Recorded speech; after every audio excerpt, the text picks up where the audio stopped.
नमस्कार। इस वीडियो में हम देखते हैं 78 बीपीएससी का जो लेटेस्ट पैटर्न है और वो भी किसके लिए, मेंस के लिए।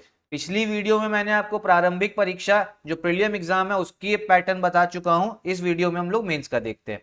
अब देखिए, मेंस में इस समय आपके हैं तो टोटल 5 पेपर, ठीक, लेकिन जो आपको मेहनत करनी है वो कितने पेपरों के लिए करनी है, वो करनी है 3 पेपर के लिए। अब इसका मतलब क्या है, जो बाकी के 2 पेपर है उनकी बिल्कुल मेहनत नहीं करनी, नहीं करनी है। पहले एक बार पैटर्न समझ लीजिए। पहला पेपर आपका होगा जनरल हिंदी, सामान्य हिंदी का। फिर होगा सामान्य अध्ययन 1, जनरल स्टडीज 1, फिर जनरल स्टडीज 2। फिर तीसरा सबसे इंपॉर्टेंट पेपर जो जुड़ा है इस बार वो है ऐसे निबंध। और आपका पांचवा हो गया ऑप्शनल पेपर। अब इसमें जो जनरल हिंदी, सामान्य हिंदी है और जो ऑप्शनल पेपर है, ये दोनों क्वालिफाइंग है। इसका मतलब ये इनमें ज्यादा मेहनत नहीं करनी है, सिर्फ क्वालिफाई करना है। और जो फाइनल रैंक आएगी आपकी, उसमें इन दोनों पेपर के मार्क्स भी नहीं जुड़ेंगे।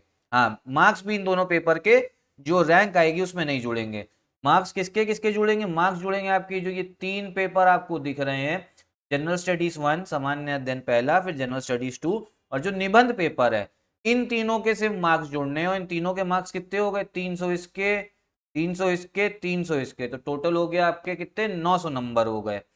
और ऐसे टोटल मार्क्स जो हो रहे हैं वो कितने हो रहे थे, 1100 हो रहे थे। 900 ये, 100 जनरल हिंदी का हो गया और 100 ऑप्शनल पेपर का, तो 1100 नंबर हो रहे थे। लेकिन वो दो पेपर जो क्वालिफाइंग है, इस वजह से सिर्फ जो रैंक मिलनी है कितने नंबर से मिलनी है, वो मिलनी है आपको 900 नंबर से 900। कौन कौन से, जनरल स्टडीज 1 और जनरल स्टडीज 2 और ऐसे। ये मेन चीज है जो ध्यान रखनी है। अब इसमें ये आपके ऑप्शनल पेपर्स हो गए, जो आपको ऑप्शनल सेलेक्ट करने का मौका मिलेगा, वो भी 100 नंबर का है। अच्छा, ऑप्शनल पेपर में एक चीज और ध्यान रखिए कि ऑप्शनल पेपर कैसा होगा, वो होगा आपका एमसीक्यू फॉर्म में। एमसीक्यू मतलब जो प्रारंभिक परीक्षा में आपका जैसे एमसीक्यू फॉर्म में पेपर आता है, आपको ऑप्शन सेलेक्ट करने होते हैं, तो ऑप्शनल पेपर एमसीक्यू होगा। जनरल हिंदी एमसीक्यू नहीं है, लेकिन ऑप्शनल पेपर आपका किस फॉर्मेट में होगा, वो एमसीक्यू में। और क्वालिफाइंग भी है तो और आसान हो गया। ठीक, ये रहे आपके ऑप्शनल पेपर्स की लिस्ट। अगर ऑप्शनल पेपर की लिस्ट देखें तो आपको 04 कोड से लेके 37 कोड तक मिल जाएंगे। ये सारे सब्जेक्ट है, इनमें से आप कोई भी सब्जेक्ट लेके आराम से पेपर दे सकते हैं।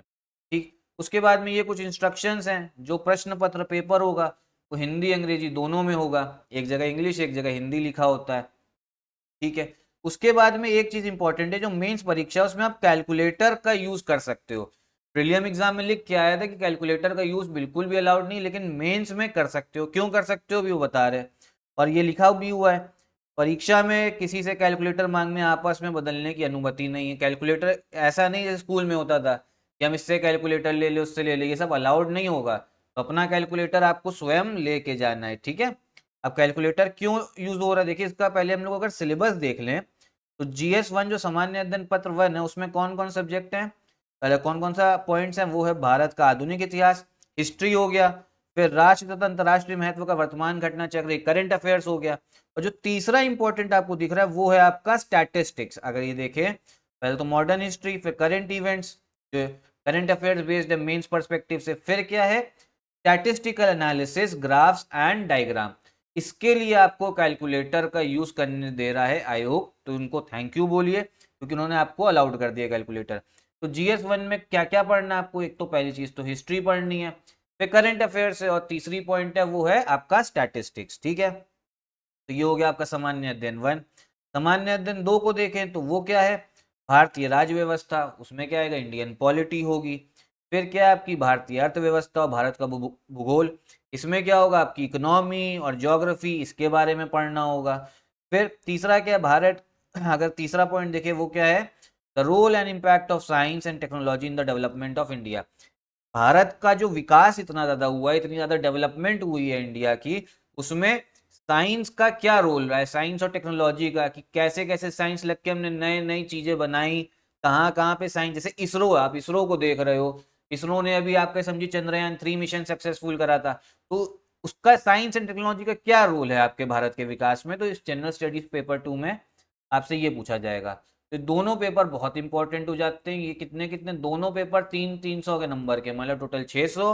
और एक पेपर आपका जनरल हिंदी का 300, तो आपके टोटल 900 हो गए। जनरल हिंदी का नहीं, सॉरी माफ कीजिएगा, किसका, ऐसे का, वो 300 का, तो वो आपका हो गया टोटल 900। जनरल हिंदी तो मैं एक बार फिर से बता दे रहा हूँ, मुझसे गलती से बोल दिया कि जनरल हिंदी तो आपका 100 नंबर का ही है क्योंकि वो क्वालिफाइंग है।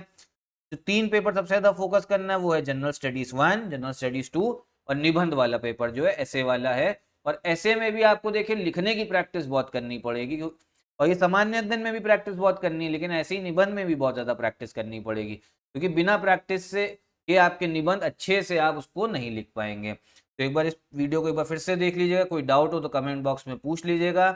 यहीं पे मैं इस वीडियो को भी खत्म करता हूँ। धन्यवाद।